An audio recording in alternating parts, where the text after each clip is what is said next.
Hello, my name is Patricia Durkin. I'm one of the careers consultants at Queen's, and in this short video I'm going to give you some tips and signpost you to some useful resources to help you use LinkedIn effectively. You can find all of the links mentioned in the comments below. LinkedIn is a global professional networking platform that is free to use. There are some paid-for features, but I'm not going to discuss those in this video, as I believe that students can get a lot from the platform without paying. It is important to bear in mind, though, that like any free-to-use platform, the users are the product. So I'm going to talk in a minute about privacy settings. But first, a quick rundown of some of the benefits of using LinkedIn. One of the things you might hear about LinkedIn is that it's possible to get headhunted through it. It's not uncommon for students who study certain high-demand subjects, for example software engineering, to be approached by a recruiter through the platform. Students not studying these high-demand subjects are less likely to be approached by recruiters, so why might they want to use the platform? Well, there are some other useful features. For example, you can view the career paths of alumni from your course, you can find jobs and follow companies to receive information updates. It's a useful way to keep in touch with people like previous employers, colleagues, or other professionals that you don't necessarily want to connect with through other social media. Tip 1 is to manage your privacy settings. LinkedIn have produced some guidelines on this, and they explain how they use your data. It's worth reading this, but to get to the details, I find the LinkedIn help pages to be the most useful resource. They go through in detail how to manage all of your settings. You can find these settings by looking under the Me menu and choosing Settings and Privacy. There's a lot of flexibility here in terms of what information you choose to share publicly and whether you want to share it with everyone on LinkedIn or just your local network. In addition to your privacy settings, it's worth checking your email settings and making sure that you're happy with those too. Tip 2 is to spend some time creating a profile that works for you. LinkedIn have produced this guide that I find quite useful. It's a bit out of date now as the platform is updated regularly, but it's a useful place to start. A photograph is expected on a LinkedIn profile, and the photographs in this checklist provide a good guideline of what works well. That is, a face-forward, head and shoulders shot of you smiling. The detail provided in the rest of the profile is a bit like a CV, in that you can add information about your education, experience and skills.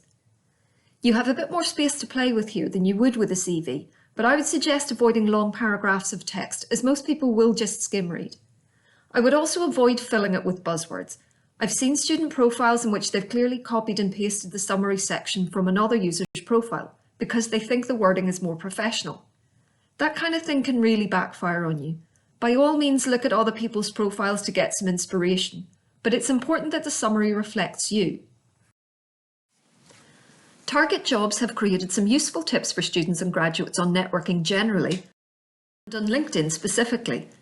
In this article, they provide some specific tips for each of the different sections of the profile. So rather than me going through them in detail here, I'll let you read them there.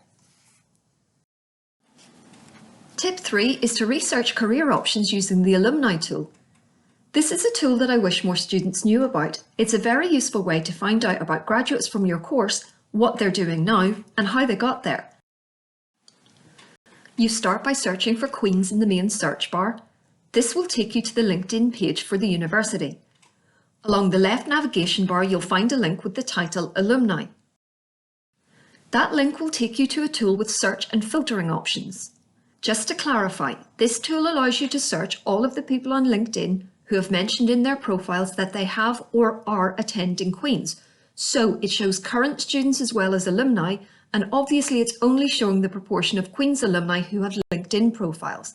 However, that's still a large data set and it's still a useful tool for exploring career options. The search boxes allow you to enter keywords and years of study, and there are 4 main filter tools which are split across 2 pages. The first page has a filter tool by geographic location and where they work in terms of the employing organisation. Queen's always appears at the top of this list because this will include all of the current students. On the second page, There are filter tools for type of work and subject of study. If you can't find your subject or the geographic location that interests you in the filter tools, just use the search. Once you've applied the filters you want, scrolling to the bottom of the page will reveal the profiles of the graduates who match those filters. You can click on their profiles to find out more about them, and depending on how much information they've provided in their profile, you can follow the career path they've taken after leaving university. So it's a very useful way to get inspiration about potential career paths. Tip 4 is to build connections. LinkedIn is a networking platform, so this part should be obvious. You can make a connection request to anyone on the platform, but one of the common complaints I hear from people who use LinkedIn is about the number of people whom they've never met, sending them generic connection requests, seemingly just to boost their own network. It's not a good strategy. Instead, it's best to connect with someone about something. For example, maybe you've just met them at an event, maybe you want to approach them about a piece of research you're conducting for a university project, or it could even be a graduate from your course that you found through the Alumni tool that you'd like to get some tips from in terms of your own career. One part of this that's going to be really important is tailoring the connection request. When you click on the connect button on someone's profile, the automatic message generated by LinkedIn will read, "I would like to add you to my professional network." Now that's fine to use if you're sending it to someone you know well, but you have an option here to add a note, and this is where you can tailor the request. There is a character limit in this note of around just 300 characters, and that's including spaces, so you need the message to be concise. I recommend using the person's name and then explaining briefly why you want to connect with them. For example, "Dear Joanne, I really enjoyed your guest lecture at Queen's earlier today. I'd like to connect with you to keep up to date with your work and your news." A tailored request like this is much more likely to get a positive response than the automatically generated message. Tip 5. You can continue to build your presence on the platform by posting, commenting, and joining relevant groups. LinkedIn groups are discussion forums for people with similar interests, and there are a lot of active groups on the platform. You can see available groups to join by using the main search tool. For example, when I enter the search term higher education, LinkedIn offers 3 search options, searching in jobs, in people, or in groups. If I choose groups, I find that there are over 5,000 groups on LinkedIn that are related in some way to higher education. I can find more information about any of these groups by choosing it from the search results. If I am not a member, I will see some overview information about the nature of the group and will be given the option to request to join. Any LinkedIn member can request to join any group, but it's up to the people who own and manage that group as to whether they will allow you to access it. This is a great way to get an insight into the discussions that professionals are having in the industry that interests you. You can post updates and comment on other people's posts both within a group and in your general LinkedIn feed. Being an active member on the platform in this way is likely to increase the views you receive on your profile and the requests you receive to connect. So if you're aiming to build your network on the platform, this is a good way to do it. There are some further tips on networking online in this guide from Targetjobs, and you will find the links in the comments below. Tip 6 is to follow companies and set your job search options. LinkedIn wouldn't be the first place that I would recommend students or graduates go to find work, but companies do post jobs on it. Mostly these will be companies who also post jobs on other sites, such as My Future, Prospects or GradCracker. But there may be a few who only use LinkedIn, so it can be a useful addition to your other job search strategies. It's as simple as choosing the Jobs tab from the top navigation bar and entering a search term. General tips about job search apply. For example, here I've used the search term chemical engineering intern, but you would also want to try using terms such as chemical engineering student placement or process engineering placement. Once you've got your search results, you can create an alert to be notified when other jobs are posted that match this criteria. There are also some filter options to help you work through the search results.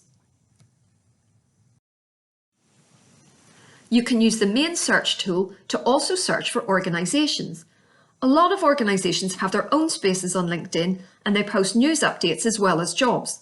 In this example, I'm searching for Penguin Random House Publishing. If you choose the Follow button on their page, their news updates will appear in your LinkedIn newsfeed. Now, this is a good way to keep up to date with what's happening with that organisation and in that industry. It can be particularly useful for interview preparation. LinkedIn also provides some suggestions of similar organisations that you may wish to follow. So that was just a quick run through of some of the main features of LinkedIn that I think will be useful for students. If you would like to discuss using LinkedIn with one of the careers consultants, you can book an appointment through My Future. This page on our website details how to do that. During the lockdown, all of our consultations are taking place online via Microsoft Teams. We are open throughout the summer, and graduates can continue to use our service for up to 2 years after graduation. Thanks for listening, and please check out our other videos.